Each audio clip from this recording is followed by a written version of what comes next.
Course Tour 12 gets underway with the green flag from the ABC Supply Company 225 at Road America in Wisconsin. I know starting a race, a World Course Tour race in the United States may sound a bit weird, but I figured why not? It has America in the name, it is a marathon of a course, it's a 25-minute timed race, so why not? Right off the bat, as you see here, it started to really get smoky as on the first corner of the race, a lot of drivers got falling all over the place, making spins and contact. There were a lot of spins and a lot of wrecks on the first corner in the first lap. In fact, we'll get to them soon. Trevor Gelfie, by the way, was still trying to keep second away from George Rourke as they were battling side by side on the start, as pole setter Dylan Young pulled away from the rest of the field. As you see, whoa, a lot of drivers getting into sand right there. The caution would come out for the first time today. The clock would stop at 22:49. Again, like I said, the clock stops after each caution so that we get a green flag, 25 minutes worth of green flag racing, so that doesn't get interrupted by the clock. Anyway, here's the spin, starting with Ian Dutta getting spun out. Sean Harper was involved as well, and Leah Walker, contact with Kyle Collins, sends her spinning around. And there you see Harper getting involved as well. And the number 90 machine, by the way, just zoomed off. That's not Daniel Coffey riding in Road America, in the World Course, in the number 90, in the World Course Tour 12. That is actually Avi Sachs. I mentioned on Facebook that Avi Sachs would take over the 90 machine for the first 5 races of World Course Tour 12. Then Jacob Lawler would race the next 4 races of the Tour, and then the Tour finale and the last race before the Chase 349 would be driven by Charles Sanford. Coffey's opted to sit out of World Course Tour 12. You see Navarro getting spun, and then you see the 5 Zachary Chambers getting loose as well by R.J. Bishop in the number 8. So like I said, Sachs is actually riding the number 90 for the first 5 races of World Course Tour 12. And then finally, the last wreck of the first lap, Jordan Davis and the 1 and everybody else spinning. There's the 88, there's the 3. Also getting contact off the corner, the Briggs and Stanton turn. And one last wreck just before we head back to green. Ian Dunn and Kyle Collins contact on that corner right there. The clock would resume with 22:45 remaining as you see Dylan Young, the pole setter, led on the restart. Jasmine Acosta, though, had a good run on the bottom over the 10 of George Rourke. Last time Gelfie was battling for the second spot, but they had to take pit stops. And there was another caution. Jasmine Acosta, though, racing back to the line. She had a good run on the bottom uphill, and she would take the lead away from Dylan Young under the caution with 20 minutes 44 seconds left in the race. Our second caution of the day, Costa got the good run on that hill and made it work. Here's another view of Acosta's move. As watch this, Young didn't even see it coming as Jasmine Acosta got a better run up on the hills, racing back to the caution flag to take the lead. And the second caution would come out for another wreck happening at the same time where the number 1 machine spun from the first caution. Kyle Singer, Mark Riggleman, and the 18 Jack Blake in it, and R.J. Bishop also involved in it as well. There were pit stops in the race, and in fact it shuffled around the lead. The green came out with 20 minutes 40 seconds left. It made a couple errors on the time, but don't worry, I'll make it up at the end of the race, and you'll see why. Anyway, Nicholas Guerrera, though, despite George Rourke leading on the restart, Guerrera would battle with the 10 for the lead for a little bit, but then lost the momentum off the corner, and George Rourke would just pull away from the pack. There were not a lot of lead changes in general, but when they were lead changes, they were always exciting here at this track. As you see, Jasmine Acosta is trying to get second away from Nicholas Guerrera, and Aaron Frink's in the mix as well in the top 5. And whoa, contact between the two. And then moments later, Guerrera would get on the bumper of the 10 as the lap cars would come into play against the top 5 drivers. The lap cars, the 77 Kyle Singer, got in the way a little bit of George Rourke, and that allows Guerrera to take the lead away from the 10.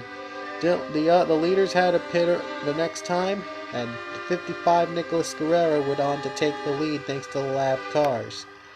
Speaking of which, Jasmine Acosta As you see right here, Guerrera has to pit, so does Rourke, but Acosta stays out for another set of pit stops with just 12 minutes left in the race. I just wanted to check to be sure, and Acosta is on the lead lap.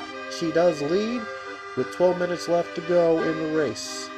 Then here we go, and you see here the 97, Joshua Balkin makes it 3 wide with Roman Rahal and pole setter Dylan Young. Dylan Young has dropped a little bit since leading the first couple laps and was pretty much a non-factor in the race after that for the rest of the race. And it's unfortunate for Dylan Young. He thought that the pole setter would win the race always and lead almost every lap, but, well, for this case it wasn't to be for Dylan Young.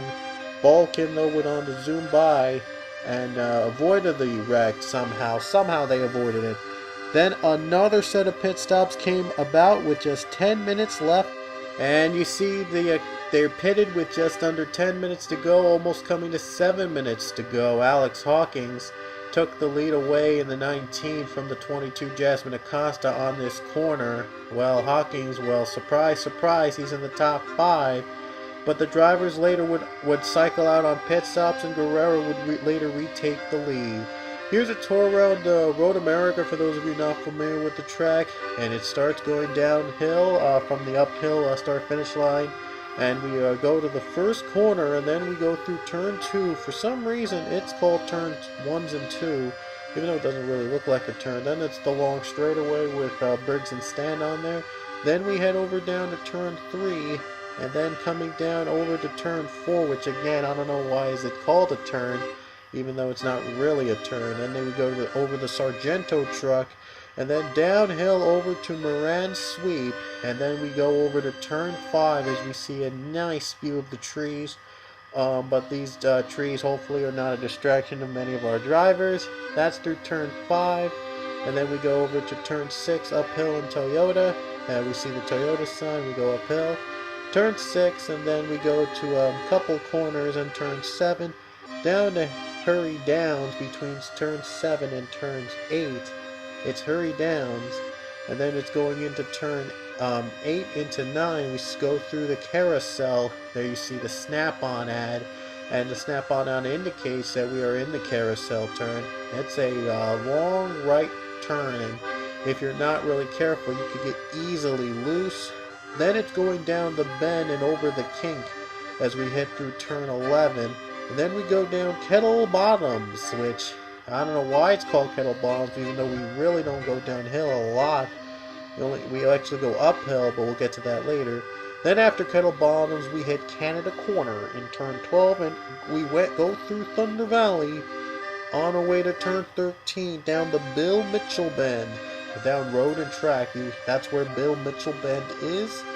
And then we go down the final couple corner, the final turn of the track, turn 14, and then uphill to Road America Straight. It's an uphill battle to pit road or to the start-finish line, depending on where you're planning to go racing in the course. That, my friends, is a tour around Road America. We just have a minute and 15 left in the race. Nicolas Guerrera continues to lead. He's trying to hold off all his might, but he has to come down pit road with just a minute left in the race. We'll see if the drivers are able to catch up with the others. If after pit roads, Acosta though stays out, but then guess what? The caution flag would come out once Acosta hits the stripe. And Guerrera did not need a caution to come out. As you see, Joshua Balkin was the cause of the caution as he spun out near the uphill battle, near pit road, in fact. And here's a closer look. Guerrera did not cross the stripe before the caution came out. That's why he didn't need it. He was on his way to pit road, and the caution came out. Jasmine Acosta took the caution flag down the line. However, she would need a pit. Pit stops would cycle out, and we would set up a green-white checker. You're wondering where the clock is? Well, I've decided to set this to a green-white checker finish. We're going to have probably 2 or 3 attempts at a green-white checker. If we get a caution before the last lap of the race, we'll get another green flag at green-white checker attempt. So instead of running one more lap to go and just letting the time run out, we've decided to go with a 2-lap green-white checker finish. And it's going to be an exciting one. As you see R.J. Bishop, George Rourke trying to battle for the lead. Oh boy, Bishop and Rourke get right down and downhill, and a big wreck happens. Definitely going to bring out a caution. We're going to need another green-white checker attempt. And boy, tough break for R.J. Bishop. It looked like he was going to make a comeback, but it was just not to be. And you see right there Nick Altendorf on the race to the line as he gets loose on the corner off the wreck. And we would have our second green-white checker attempt. Mason Wood took the lead. Everyone had to pit again. And Mason Wood decided to stay out to take the lead under the green-white checker. And already 3 wide behind him. White flag would come out for Mason Wood with 1 lap to go. Can he hold off everybody else? Can pit strategy actually work to his advantage and get another win and hopefully get in the chase? Well, here we are down the final corners already. You had to skip over most of it because it was boring. And I wanted to just show you the good parts. But here we go, down the final corner. Mason Wood kind of hold off. He has to pit on the final lap before the checkered flag. And this is trouble for Mason Wood. He's pitting on the final lap before the checkers. Trevor Gelfie behind, coming up, charging quick. And I think Gelfie has won this race. Wow, Trevor Gelfie got lucky there. Mason Wood had a pit. His pit strategy didn't work out, ran out of fuel, and Trevor Gelfie was right there to take the win at Road America.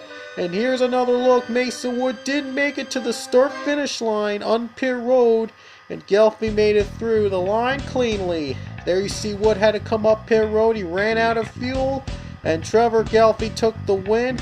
Amazing first career win for him for the 93 machine. What a finish at Road America. Here's your results. Gelfie the winner. Guerrero was so close but came in second. Gardner, Acosta, Bernesh was the top 5. Frank Hudson, Young, Curtis, and Austin Mongold rounded out the top 10. But boy, would have been Mason Wood's win. He finished in 28th, unfortunately, for him. And Abby Sachs finished in 36th. It says Daniel Coffey, but it's actually Abby Sachs in the line. But tough break for Mason Wood. He's it's really gonna hurt him in the next races. But Gelfie gets his first career win at Road America. Next race, we head to Canadian Tire Motorsports Park in Canada, the Amazon 250. We will see you at Mosport. Man, what a finish!